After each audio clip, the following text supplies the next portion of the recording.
చేసుకోండి. అలాగే మీ అనుదిన ప్రార్థనలో మరి అమ్ము చెప్పిన వారి గురించి, అలాగే తల్లి గారి గురించి, వారి కుటుంబ సభ్యుల గురించి కూడా ప్రార్థన చేద్దాం. మంచిది అమ్మ, ఖచ్చితంగా తల్లి, ఖచ్చితంగా తల్లి, ఖచ్చితంగా తల్లి. ప్రార్థన అయిన తర్వాత అసలు వాళ్ళ యొక్క పేర్లు ఇవ్వండి, మేము వారి కొరకు మేము ప్రార్థన చేద్దాం. ఓకే, మంచిది. ఇప్పుడు దాకా దేవుడు చక్కని పాటల ద్వారా ఆయన మహిమపరచబడినాడు.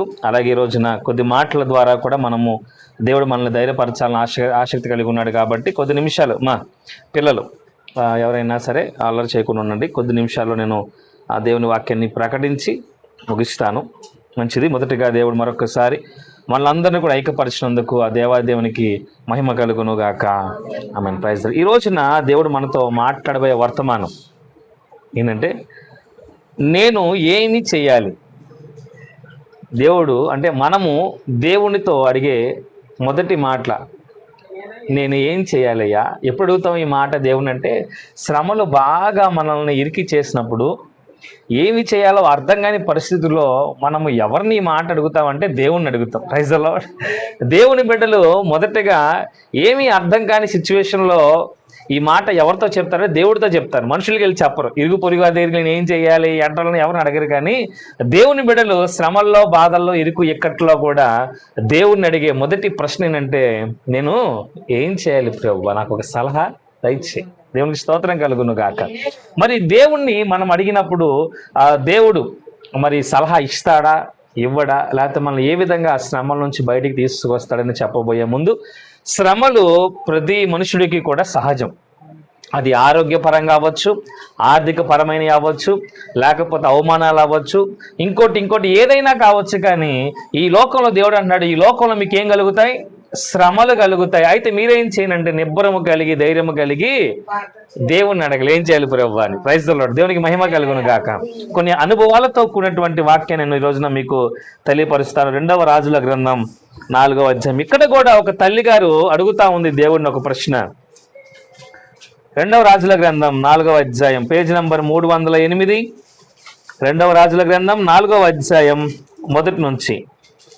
ఇక్కడ కూడా ఒక తల్లి గారికి అసలు చెప్పుకోవడానికి కూడా బాధ చెప్పడానికి కూడా బాధ కలిగినటువంటి ఒక శ్రమ. ఆ శ్రమను ఎవరో కూడా పూడ్చలేనిది. ఆ శ్రమలో ఆ తల్లి గారు ఏం చేసిందనే విషయాన్ని మనం జ్ఞాపకం తెచ్చుకుందాం. చదవమ్మా. అంతటా ప్రవక్తల శిష్యులలో ఒకని భార్య, నీ దాసుడైన నా పెనిమిటి చనిపోయేను, అతడు యెహోవా యందు భక్తి గలవాడి ఉండినని నీకు తెలిసే ఉన్నదమ్మా. ఇక్కడ ఒక తల్లి గారు ఎలీషా యొద్దకు వచ్చింది. ఎలీషా ఎవరో? దైవ సేవకుడు, ప్రవక్తన. దేవుడు ఆ ఎలీషాతో డైరెక్ట్గా మాట్లాడేవాడు. అలాగే ఎలీషా కూడా దేవుడు చెప్పినటువంటి ఆ పని చేస్తూ అందరికీ కూడా దేవుని మాటలను కూడా ప్రకటించేవాడు. ఇక్కడ రాయబడి ఉంది, ఒక తల్లి గారు ఆయన యొద్దకు వచ్చి మాట్లాడుతుందయ్యా, నీ దగ్గర నీ దాసుడిగా పనిచేసాడంట. ప్రవక్తల దగ్గర శిష్యులుగా ఒక ఆయన పనిచేసినాడంట. ఒక ఆయన పనిచేశాడు. ఒక సేవకుడి దగ్గర పరిచారకుడిగా ఉన్నాడు. ఆ పని చేసిన ఆయన చనిపోయాడంట. పాపం చనిపోయాడు. ఆ కుటుంబం ఒక యజమానుని కోల్పోయింది. ఆ తల్లి గారికి 2 కుమారులు. ఈ 2 కుమారులతో ఆ బిడ్డ, ఆ తల్లిగారు ఇంట్లో నివాసం చేస్తా, భర్త చనిపోయిన తర్వాత తను ఎంతో చెప్పుకోని పరిస్థితుల్లో ఒక సమస్యను ఎదుర్కొంటా ఉంది. కొంతకాలము తన భర్త చనిపోయినప్పటికీ కూడా కుటుంబాన్ని నడిపించుకుంటానికి చాలా ప్రయాసపడింది. కానీ అనుకోకుండా ఒక సమస్య తన యొక్క గుమ్మాన్ని తాకింది. ఆ సమస్య ఏంటంటే, తన భర్త బతికున్నప్పుడట కొంత అప్పు చేసినాడట. కొంత అప్పు కలిగి ఉన్నాడు ఎవరికో పెద్దవాళ్ళకి. ఆ అప్పు తీర్చక ముందే ఆయన ఏమైపోయాడు? పాపం చనిపోయినాడు, ఈ లోకాన్ని విడిచి వెళ్ళిపోయాడు. ఇప్పుడు అప్పు ఎవరు తీర్చాలి? భార్య, బిడ్డలే తీర్చాలి. ఇప్పుడు అక్కడ రాయబడి ఉంది, ఆ తల్లి గారు వచ్చి తన యొక్క ఆ ప్రవక్త అయినటువంటి ఎలీషా గారి యొద్దకు వచ్చి, అయ్యా ఇదిగో నీ దాసుడైనటువంటి నా పెనిమిటి చనిపోయాడు, అతను దేవుని యందు ఎంత భక్తి గలవాడో నీకు తెలుసు బాగా అని పరిచయం చేసుకుంటా. తర్వాత చదువమ్మా. ఇప్పుడు అప్పులవాడు నా 2 కుమారులు తనకు దాసులుగా ఉండుటకై వారిని పట్టుకొని పోవుటకు వచ్చి ఉన్నాడని ఎలీషాకు మొరపెట్టగా, ఎలీషా నా వల్ల నీకేమీ కావాలి. ఇక్కడ అప్పులోలట తన ఇంటికి వచ్చారు. వచ్చి, అమ్మా నీ భర్త చనిపోవడానికి ముందు అప్పు చేశాడు, ఇప్పుడు ఆ అప్పు నువ్వు తీర్చాల్సింది, నీ వల్ల అయితే కావట్లే. కాబట్టి అప్పట్లో కనుక యజమానులకు లేదా ఎవరి దగ్గర అప్పు తీసుకుంటే బైబిల్ ఏముందంటే, అప్పు తీసుకున్నవాడు అప్పు ఇచ్చిన వాడికి దాసుడు, పనివాడు, బానిస, వాడు ఏది చెప్తే అది చేయాల్సింది. ఇప్పుడు అప్పు తీర్చాల్సినటువంటి ఆ యొక్క భర్త పెనిమిటి చనిపోయాడు. ఇప్పుడు అప్పులో ఇంటికి వచ్చి ఏం చెప్తున్నారంట, నీ భర్త ఎలాగో లేడు కాబట్టి నీ ఇద్దరు బిడ్డలను కూడా మేము ఏం చేస్తాము, దాసులుగా తీసుకెళ్తాం, పనుల్లాగా తీసుకెళ్ళి అప్పు తీర్చుకున్నంత వరకు కూడా వారిని మా ఇంటి దగ్గర చాకిరి చేపిస్తాం, పని చేయించుకుంటాం.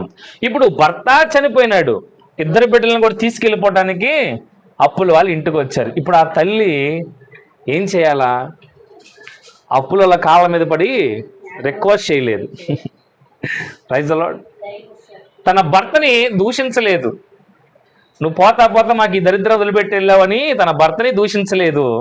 అప్పుల మీద కాళ్ళ మీద పడి కూడా ప్రయాసపడలేదు, ప్రాధేయపడలేదు.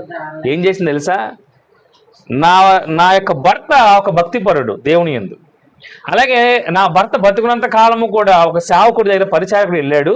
ఇప్పుడు నేను ఏం చేయాలి అంటే తన క్వశ్చన్ వేసుకొని ఆ సేవకుడి దగ్గరికే వెళ్ళింది. దేవునికి స్తోత్రం కలుగును గాక.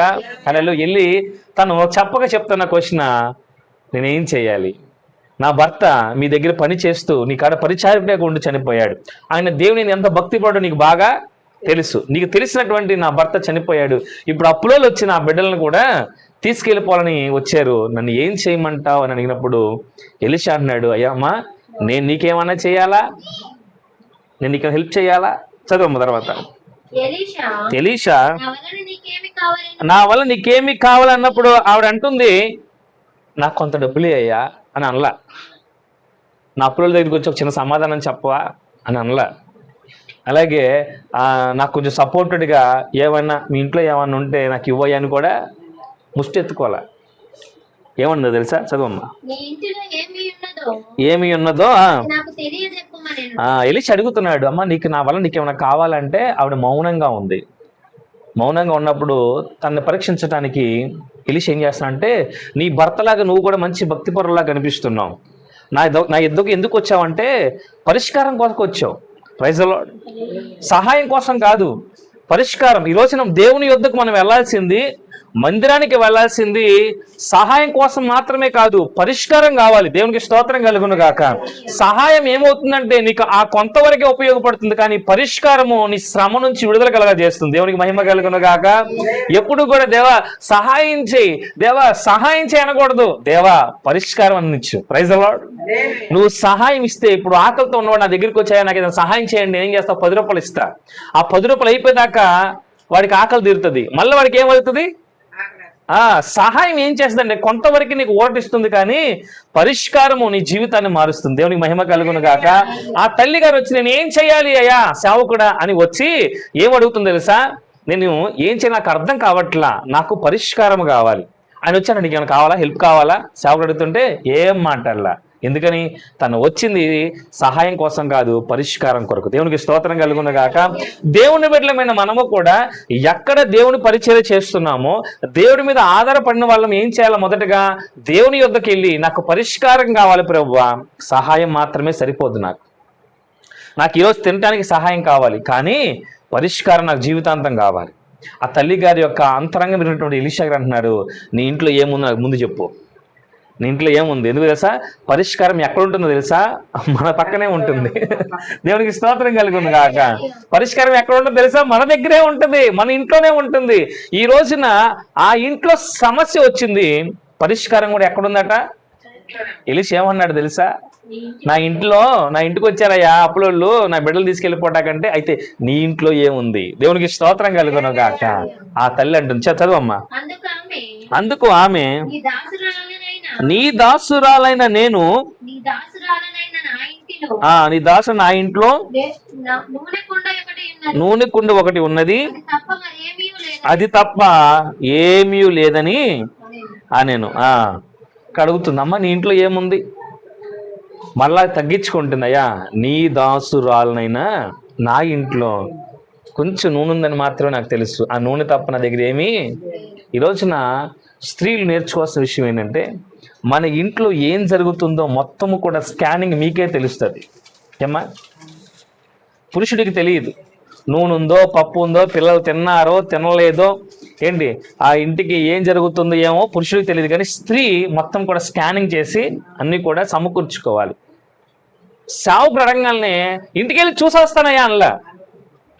ఒక్క నుంచి ఉండయి అన్నావు కదా, నా ఇంటికి వెళ్ళి నేను వెంటనే ఏమో చూసుకుని వస్తాను అనలా. వెంటనే చెప్పింది, నా ఇంట్లో నీ దాసు నా ఇంట్లో ఏముంది, నూనె మాత్రం తప్ప ఇంకేమి దేవునికి స్తోత్రం కలుగును గాక. ఆ ఎలీషా గారు ఏమంటున్నారు తెలుసా? అయితే చదవమ్మా. అయితే అతడు నీవు బయటకు పోయి నీ ఇరుగు పొరుగు వారందరి యొద్ద దొరికిన కొలది వట్టి పాత్ర ఎరువు తెచ్చుకో. మళ్ళా అంటున్నాడు ఇక్కడ అప్పు చేయి. అసలుకే అప్పులు చేసినందుకే ఇద్దరు బిడ్డలను కూడా తీసుకెళ్ళిపోతామంటే మళ్ళీ ఎలీషా గారు ఏమంటున్నారు తెలుసా? అమ్మా చెప్తాలి. ఆయన ఆమె షునేమిరాలు, ఆ షునేమిరి కాదు, ఆమె వేరే ప్రాంతంలో కరువుగా, ఆమె వేరు ఈవిడ వేరు. అయితే పర్లేదు తల్లి, దేవునికి స్తోత్రం కలుగుతుంది. రిఫరెన్స్ ఇస్తాను మీకు కావాలంటే. అయితే ఇక్కడ ఆ తల్లి గారు చెప్తుంది నా ఇంట్లో నూనె మాత్రం ఉందని చెప్పింది కదా. అయితే మళ్ళా ఎలీషా అంటున్నాడు, అయితే ఇప్పుడు అప్పు చేయి. ఎలా అప్పు చేయి? దేవుడి మీద ఆధారపడి ఎరువు తెచ్చుకో, చేబుదులు తెచ్చుకో, లేదా మరలా అప్పు చేయి. ఈ అప్పు ఎలాంటిదో తెలుసా? పరిష్కారము చేసే అప్పు. నీ చుట్టుపక్కల ఇంటికి వెళ్ళు, పాత్రలు తెచ్చుకో. అప్పుడు ఏమని తెలుసా? ఏం మాట్లాడుతున్నావయ్యా, ఇప్పటికే అప్పులో వచ్చి నా బిడ్డలు ఎత్తుకెళ్ళిపోతాను, మరలా నువ్వేం తెచ్చుకోమంటున్నావు? పాత్రలు తెచ్చుకోమంటున్నావు అని ఆమె ఏం చేసింది తెలుసా? సేవకుడి మాట తీసేయలా. ఎందుకు చెప్పాడో? ఆవిడ అంతరంగం ఏంటంటే, నేను పరిష్కారం కొరకు వెళ్ళాను కాబట్టి సేవకుడు ఒక ఆలోచన ఇచ్చాడు, ఇప్పుడు నేనేం చేయాలా? ఆ పని చేయాలి. Praise the lord. దేవునికి స్తోత్రం కలుగును గాక. అన్న మాట ప్రకారం ఏం చేసింది తెలుసా? ఇంటికి వెళ్ళి తన ఇద్దరు బిడ్డలను కూడా వెళ్ళా, నాన్న చుట్టుపక్కల ఇంటికి వెళ్ళి పాత్రలు తీసుకురండి, ఖాళీగా ఉన్న పాత్రలను తీసుకురండి. మీరు ఈ సంభాషణలో కనుక మనం వెళ్తే సమయము చాలా తక్కువగా ఉంది తల్లి గారికి. ఆల్రెడీ ఇంటికి వచ్చేటువంటి అప్పులు వాళ్ళు మరలా వస్తాం, వచ్చిన పిల్లల్ని ఫస్ట్ వచ్చి వార్నింగ్ ఇచ్చి వెళ్ళిపోయారు, రెండోసారి వచ్చి ఏం చేస్తారు? పిల్లల్ని తీసుకెళ్ళిపోతారు. ఇప్పుడు ఆవిడికి దినదిన గండంగా ఉంది, ఎప్పుడు అప్పులు వస్తారో తెలియదు. ఇప్పుడు ఈ కొద్ది సమయంలో తను ఏం చేస్తుంది? తన పిల్లల్ని పని చేస్తుంది. వెళ్ళండి త్వరగా వెళ్ళండి. సేవకుడు ఎందుకు చెప్పాడు అర్జెంటుగా వెళ్ళి చేయండి అంటే ఇద్దరు బిడ్డలు కూడా చుట్టుపక్కల అందరింటికి వెళ్ళి పాత్రలు తీసుకొచ్చుకున్నారు. తీసుకొచ్చిన తర్వాత ఆ సేవకుడు అంటున్నాడు, ఆ నూనె నువ్వేం చేయి, ఆ నూనెను ఆ పాత్రల నిండా నింపన్నప్పుడు ఒక్క మాట మాట్లాడకుండా సేవకుడు చెప్పాడు. ఎందుకు చెప్పాడని చెప్పేసి ఆ నూనె తెచ్చిన పాత్రలన్నింటిలో కూడా నూనె పోస్తా ఉంది. ఆ నూనె నిండుతా ఉంది. ఆ నిండుతున్నప్పుడు తన హృదయం కూడా ఏం జరిగిందంటే, దేవుడు నా కుటుంబంలో ఏదైతే ఉందో దాన్ని ఆయన ఏం చేస్తున్నాడు? ఆశీర్వదించాడు. దేవునికి స్తోత్రం కలుగును గాక.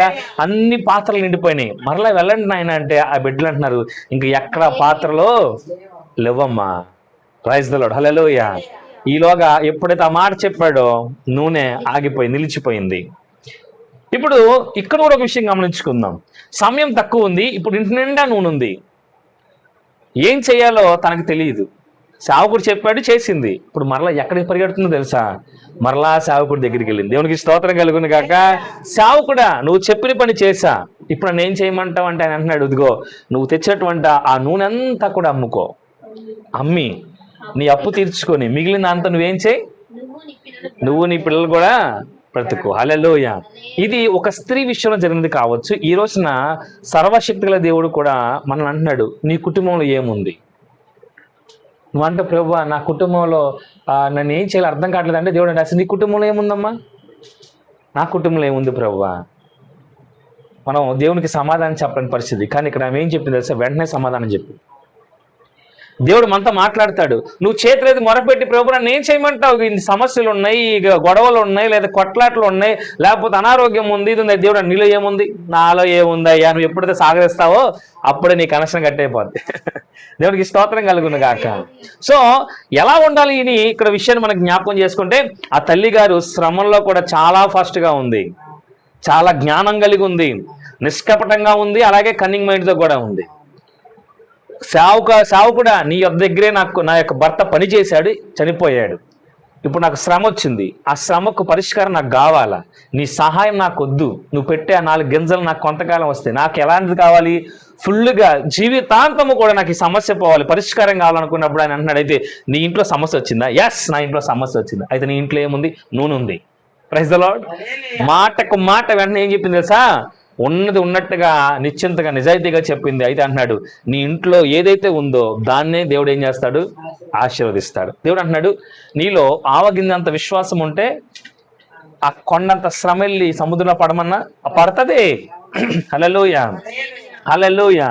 ఈరోజు నా కుటుంబంలో కూడా ఒక చిన్న అద్భుతం ఏంటంటే, కొన్ని సమస్యల్లో కూడా నేను ఒక 8 రోజుల నుంచి చాలా ఇబ్బంది పడతా ఉన్నాను. ఇది 8 రోజుల నుంచి నేను కూడా అపవాదన స్టక్. దేవుడు ప్రభువా ఏం చేయమంటావు, నన్ను ఏం చేయమంటావు, నా కుటుంబ పోషణ కొరకు ఏం చేయమంటున్నా అంటే, దేవుడు నాకు నా ఇంట్లో ఏది ఉందో ఈ రోజున నా ఇంట్లో ఉన్న ఒక వస్తువు ద్వారానే నన్ను పోషించాడు. దేవునికి స్తోత్రం కలుగును గాక. హల్లెలూయా. పనికి రాని పాత్రను పరిమళ వాసనగా చేసినట్లుగా ఈ రోజున మనం అడిగేది ఎలా ఉండాలంటే, దేవుని దగ్గర దాసులుగా అడగాలి. ఆవిడంతా నీ దాసురాలనయ్యా, నా ఇంట్లో నూనె మాత్రమే ఉంది. తగ్గింపు ఉండాలి. అలాగే ఏది ఉందో ఉన్నట్టుగా నువ్వు దేవుడికి చెప్పగలిగితే దేవుడు అంటాడు, నీ కుటుంబం నుంచి దాన్ని నేను ఏం చేస్తాను? ఆశీర్వదిస్తా. Praise the Lord. ఇప్పుడు తనకి పరిష్కారం దొరికిందా? సహాయం దొరికిందమ్మా? పరిష్కారం, సహాయం కాదు. అప్పు ఉందా? లేదు. అప్పులు ఎందుకు వస్తారు? తర్వాత బిడ్డలను తీసుకెళ్ళిపోవటానికి రాకముందే ఆవిడేం చేసింది? ధనవంతురాలు అయిపోయింది. దేవునికి స్తోత్రం కలుగును గాక. వాళ్ళు అనుకుంటారు, ఇదేంటి నన్ను వస్తే ఏమీ లేదు, ఈ రోజున నూనె వ్యాపారం పెట్టేసావు ఏకంగా. దేవుడు పరిష్కారమే కాదు, జీవనోపాధి కూడా ఆయన ఇస్తాడు. దేవునికి మహిమ కలుగును గాక. అయితే ఈ రోజున మనము కొన్ని విషయాలు ఈ యొక్క అనుభవాన్ని బట్టి నేర్చుకోవాల్సింది. మొదటిగా శ్రమల్లో దేవుని లేకపోతే దైవ సేవకుల సలహా తీసుకోవటం చాలా మంచిది. Praise the Lord. హల్లెలూయా. సమస్యను తెచ్చుకుంటాం మనం. లేదా సమస్యను 10 మందికి చెప్పేసి మనం ఏం చేస్తామంటే వాళ్ళ ముందు చిన్నతనం అయిపోతాం. దేవుని బిడ్డలు చేయాల్సింది ఏంటంటే, సమస్య వచ్చినప్పుడు మొదటగా దేవునికి, తర్వాత దైవ సేవకులకి చెప్పి వారి సలహాను కోరటం చాలా మంచిది. Praise the Lord. హల్లెలూయా. రెండవది, శ్రమల్లో ఆలోచించే జ్ఞానం ఇది చాలా తక్కువ ఉంటుంది. ఎందుకంటే శ్రమల్లో మనం ఏం చేస్తాయని అణగదొక్కాలని చూస్తాయి. అందులో నువ్వేం చేయాలంటే ఆలోచన కలగాలి. ఈ ఆలోచించినప్పుడు అపవాది నేను ఎంత త్రొక్కాలని చూసినా నీ ఆలోచనలు దేవునికి కనెక్ట్ అయితే వెంటనే విడుదల పొందుకుంటాం. దేవునికి స్తోత్రం కలుగును గాక. మూడవది, సమయం తక్కువగా ఉందని చెప్పి హైరాణ పడకూడదు, కంగారు పడకూడదు. ఆ తల్లి చాలా స్మూత్గా హ్యాండిల్ చేసింది. అప్పులో వస్తారేమో రాని, వచ్చే లోపల సేవకుడు చెప్పిన పని చేయాలి. సేవకు నిలదీలా, దేవుడు నిలదీలా, దేవుడి మీద కానీ చనిపోయిన భర్త మీద కానీ నిందలేలా, ఆరోపణలు చేయలా, స్మూత్గా హ్యాండిల్. జ్ఞానవంతురాలు తన ఇంటిని కట్టుకుందా లేదా? కట్టుకుంది. ఈవెన్ చూస్తే నాకు తెలిసి ఆ మాట చెప్పుంటాడు ఆయన. Praise the Lord. హల్లెలూయా. ఈ రోజున మన జీవితంలో కూడా ప్రతి కుటుంబంలో కూడా శ్రమలు రావటం అనేది సహజం. ఈ శ్రమల్లో మన హృదయం మన మాట వినదు. కానీ హృదయం నీ మాట విన్నప్పుడు నీ ప్రాణం, అందుకే దావీదు మహారాజు నా ప్రాణమా, ఎందుకని హృదయంతో చెప్పలా, ఎందుకని దేహంతో చెప్పలా? ఎందుకంటే శ్రమ వచ్చినప్పుడు దేహం మన మాట విననే, మన ఆలోచన మన మాట, మన హృదయం మన మాట. కానీ ఏదని తెలుసా? ప్రాణం చెప్తుంది దేవునికి, మూలుగులతో చెప్తుంది. శరీరం ఏమో ఈ ఆలోచనలన్నీ కూడా ఆలోచించి ఒక చచ్చిన శవంలాగా నిన్ను మంచం మీద పండుకోబెడితే నీ ప్రాణం మాత్రము ఉజ్జీవంగా దేవునికి మొరపెడుతుంది. దేవునికి స్తోత్రం కలుగును గాక. ఈ తల్లి గారు దైవ సేవకుడి దగ్గరికి వెళ్ళి ఆయన దగ్గర నుంచి సహాయము కాదు పరిష్కారాన్నే పొందుకుంది. దేవునికి స్తోత్రం కలుగును గాక. మీరు దేవుని బిడ్డలుగా మీరందరూ కూడా చేయాల్సింది ఏంటంటే, శ్రమ వచ్చినప్పుడు, బాధ వచ్చినప్పుడు మీరు కూడా జ్ఞానం కలిగి దేవుని పాదాల దగ్గర. అందుకే దేవుని బిడ్డలకు ఉన్న గొప్ప వరం ఏంటంటే, ఏ శ్రమ వచ్చినా తల్లి గారు కానీ అమ్ము కానీ మనమంతా కూడా ఎవరికి ఏ సమస్య వచ్చినా కానీ మొదటగా ఎవరి సహాయం కోరతాం? దేవుని బిడ్డల సహాయం, దేవుని సహాయం, దైవ సేవకుల యొక్క సహాయం. అందుకే ప్రార్థన చేయవలసిందే, ప్రార్థనే. ఆ తల్లి గారు వెళ్ళి పోరాటం చేసింది ఏకంగా దైవ సేవకుడు. ఇంకోటి కృతజ్ఞత కలిగి ఉంది. ఇది మాట గుర్తుపెట్టుకోండి, కృతజ్ఞత కలిగి ఉంది. మొత్తం తెచ్చింది. ఇంకా సాలే, నాకు పాస్టర్ గారితో పనిలే, ఇంకా ఎలిసా గారితో నాకు పని లేదు అనలేదు. మొత్తం నింపుకొని నన్ను ఏం చేయమంటావు అయ్యా. ముందేమో నాకు మొదటగా వచ్చి చెప్తుంది నన్ను ఏం చేయమంటావు అని అడిగి, తర్వాత రెండోసారి వచ్చి అంటుంది ఇప్పుడు నన్ను ఏం చేయమంటావు, నువ్వు చెప్పినట్టు చేశాను సేవకుడు, ఏం చేయమంటావు? అప్పుడు అన్నాడు, వ్యాపారం చేయి, కష్టపడు, ఆ నూనె అమ్ముకో, నీ అప్పు తీర్చుకో, మిగిలింది నువ్వు నీ కుటుంబం ఏం చేయి, పోషించబడు. దేవునికి స్తోత్రం కలుగును గాక. ఈరోజు నేను ఒక మాట చెప్తాను, ఆ ఇంట్లో దైవ సేవకుడు దగ్గరికి వెళ్ళక ముందు కూడా ఆ నూనె అక్కడే ఉందిగా, అవును కదా. మరి దైవ సేవకుడి దగ్గరికి వెళ్ళొచ్చిన తర్వాతే ఆశీర్వదించబడింది కదా ఆ పాత్ర. దానికి అర్థం ఏంటి అంటే, ఈ రోజున మనంతటి మనం ఏమీ కూడా దేవుని సహాయం ఖచ్చితంగా. హల్లెలూయా. మీకు గొప్ప విషయం చెప్పనా, ఆ ఇంట్లో ఇప్పుడు ఆ కార్యము ఎలీషా గారు చేశాడా, దేవుడు చేశాడా? అంటే అర్థం ఏంటి, దేవుడు ఆ కుటుంబంలోకి వచ్చాడని రాలేదన్నా. దేవునికి మహిమ కలుగును గాక. ఈరోజు మన కుటుంబాల్లో కార్యము జరుగుతుందంటే దేవుడు వచ్చాడని. Praise the lord.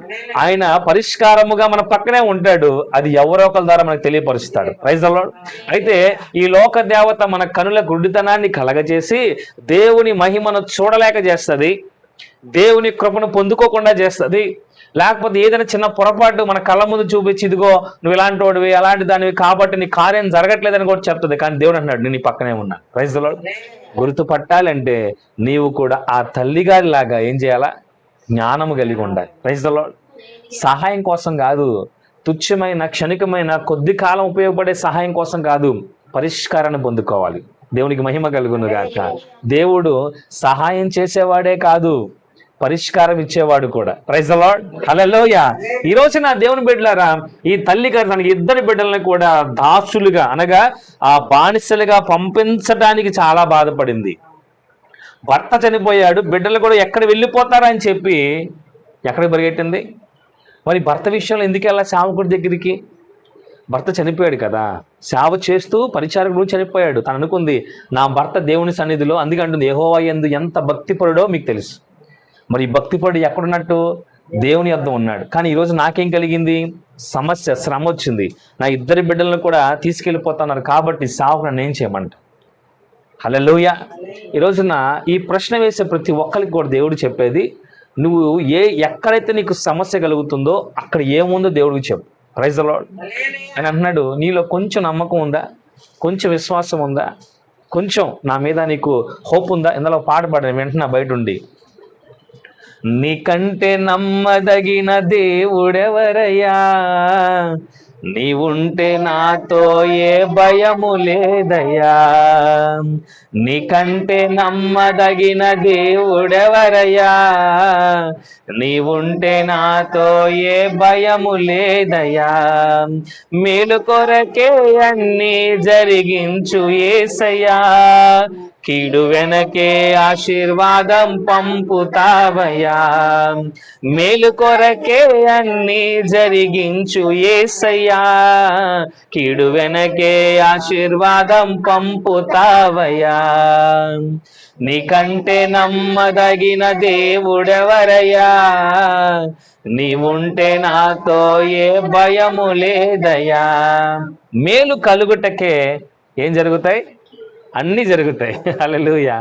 బాధ, అవమానం, ఇవన్నీ ఈ రోజున ఈ వాక్యం చెప్పడానికి నేను ఎక్కువగా ప్రిపరేషన్ అవ్వాల. నేను ఎక్కువగా బైబిల్ పట్టుకుని ఏమీ చేయలే.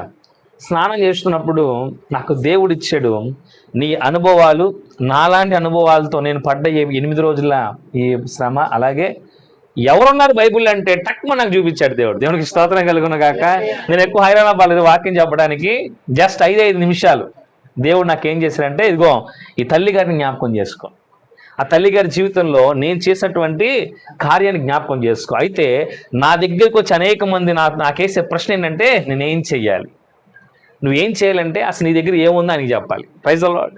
నీ కాడ ఎంతో కొంత సరుకు ఉంటే ఆ సరుకుని దేవుడు ఏం చేస్తాడు, మహాభివృద్ధి చేస్తాడు. Praise the Lord. హల్లెలూయా.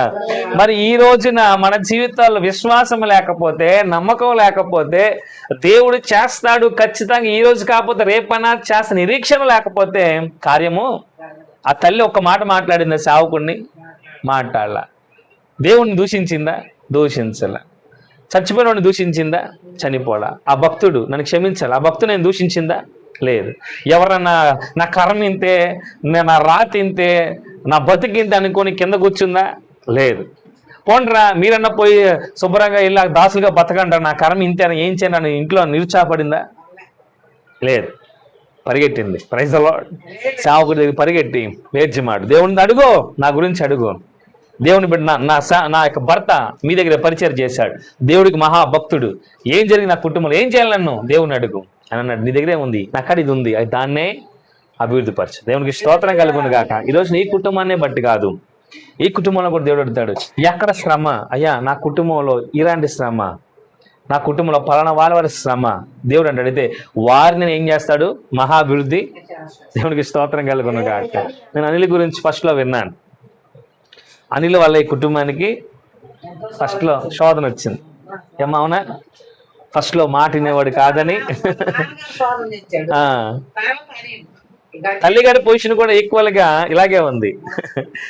ఇంట్లో పెద్ద కుమారుడేమో త్యాగం చేసుకుంటా ఉన్నాడు, రెండో కుమారుడేమో సమస్య తెస్తా ఉన్నాడు. ఇప్పుడు ఏ కుమారుడు వల్ల సమస్య వచ్చిందో దేవుడు అంటున్నాడు, ఆ కుమారుడిని దేవుడు ఏం చేస్తాడు, మహాభివృద్ధిగా. Praise the lord. ఇద్దరు కుమారులతో తల్లి ఏం ఇబ్బంది పడిందో నాకు తెలియదు, కానీ ఈ రోజున దేవుని పరిచర్లో ఇద్దరు కూడా బలంగా వాడబడుతున్నారు. హల్లెలూయా. ఎవరి వల్ల నీకు సమస్య వచ్చిందో వారి ద్వారా రేపొద్దు నువ్వు సేవకురాలు తల్లి కనిపించుకోవచ్చు. ఇప్పుడు పరిచారకుడి తల్లి కనిపించుకుంటున్నావు ఆ తల్లి గారి పొజిషన్లో. రేపటి రోజున దేవుడు పట్టుకుంటే తను చెప్తాడు 10 మంది నిలబడి సాక్ష్యం. నేను ఒకప్పుడు మందిరంలో చాలాసార్లు చెప్పాడు, నా వల్ల నా కుటుంబం ఏం చేయబడింది, సమస్యలు, మా అన్నయ్య సమస్యలు అని గోపాలకృష్ణ గురించి చెప్పాడు, సాక్ష్యం చెప్పాడు మా చర్చిలో, సంఘంలో. రేపటి రోజున అనిల్ చెప్పాడు ఏడ్చుకుంటా, కన్నీరు మున్నీరే చెప్పాడు, ఏడ్చుకుంటా చెప్పాడు, నా వల్ల నా కుటుంబం శోధించబడిందని. రేపటి రోజున దేవుడు, నీ కుటుంబంలో ఏముంది, నాకు దగ్గర నా బిడ్డలు ఉన్నారు, నువ్వు తల్లిగా నువ్వు ప్రార్థన చేసింది, నా కుటుంబంలో సమస్య, నా కుటుంబంలో నా బిడ్డలు తప్ప నాకు ఎవరు లేరు. హల్లెలూయా. ఆ బిడ్డల్ని పట్టుకొని నేను దీవిస్తాడు. దేవునికి మహిమ కలుగును గాక. ఆ బిడ్డల ద్వారా నువ్వు ఘనమైనటువంటి కీర్తిని పొందుకుంటావు. ఈ రోజున సమస్యలను ఇబ్బంది పెట్టిన తల్లిగా, అక్కగా మీరు చేసింది ఒకటే ఒక మాట, నన్ను ఏం చేయమంటావు ప్రభువా. ఈ ఒక్క మాట దేవుని అడిగితే సావుకుడిగా ఈరోజు వాక్యం నేను చెప్పగలిగాను. ఆ తల్లిగారితో మాట్లాడినటువంటి దేవుడే మీతో మాట్లాడుతున్నాడు. ఆ తల్లిగారి కుటుంబంలో కార్యం చేసిన దేవుడు ఈరోజు నీ కుటుంబంలో కూడా నీ ప్రార్థన ద్వారా మీతో మాట్లాడుతున్నాడు, కార్యం చేస్తాడు. ఆయనకి అరక్షణం పని. దేవునికి స్తోత్రం కలుగును గాక. పనికి రాని పాత్రను, కొద్దిగా ఉన్న నూనెను మహా అభివృద్ధి పరిచి అప్పటి నుంచి విడుదల దయచేసి ఆ కుటుంబం నిలబెట్టిన దేవుడు. నీ కుటుంబంలో ఉన్న కొద్దిగా అవిశ్వాసం, కొద్దిగా భక్తి చాలు దేవునికి. దేవునికి స్తోత్రం కలుగును గాక. హల్లెలూయా. కాబట్టి దేవుని బిడ్డలారా, దేవుడికి కావాల్సింది నీలో ఏముంది, నీ కుటుంబంలో ఏముంది. నా కుటుంబంలో పాపం ఉందయ్యా, అయితే ఆ పాపాన్ని అభివృద్ధి పొందిస్తాడు. ఆ పాపంలోనే మరణం ద్వారా చేస్తాడు. మన కుటుంబంలో దేవునికి కావాల్సిన ఎతుకుతాడు ఆయన. నువ్వు చెప్తావా, ఆయనకి తెలుసు ఏముందో, కానీ నీ ద్వారా చెప్తే దాన్ని దేవుడు ఏం చేస్తాడు, ఆశీర్వదిస్తాడు. దేవునికి స్తోత్రం కలుగును గాక. పరిశుద్ధ గ్రంథంలో బోల్డ్ మంది తల్లిగారు చెప్పినటువంటి ఆ పేద స్త్రీ కూడా ఏముంది నీ దగ్గర, కొంచెం ఇద్దరికి సరిపడే 2 అప్పాలు చేసుకొని నేను నా కుమార్తెని చచ్చిపోతాను అనుకుంటున్నావు, అయితే ముందు నాకు తీస్తారా. హల్లెలూయా. నమ్మి తీసుకొచ్చి సేవకుడికి ఇచ్చింది, కరువు కాలం అంతా కూడా పోషించబడింది. దేవునికి స్తోత్రం కలుగును గాక. ఆ కుండలో పిండి అయిపోలేదంట, ఆ బుడ్ల నూనె. ఈరోజు మనం నేర్చుకోవాల్సింది ఆహార విషయంలో కాదు, మన జీవితాల విషయంలో కూడా దేవుడు కోరుకునేది నీలో గనక ఏది ఉందో అది నువ్వు బయట పెట్టగలిగితే దేవుడు దాన్ని ఆశీర్వదిస్తాడు. Praise the lord. దేవుడి కొద్ది మాటలు దీవించి ఈ కుటుంబాన్ని మనల్ని ఆశీర్వదించును గాక. ఆమేన్. హల్లెలూయా. నన్ను ఆపేనన్న ప్రార్థన చేసుకుందాం. ఈ రోజున దేవుడు చెప్పినటువంటి కొద్ది మాటలు, గొప్ప ఆశీర్వాద మాటలు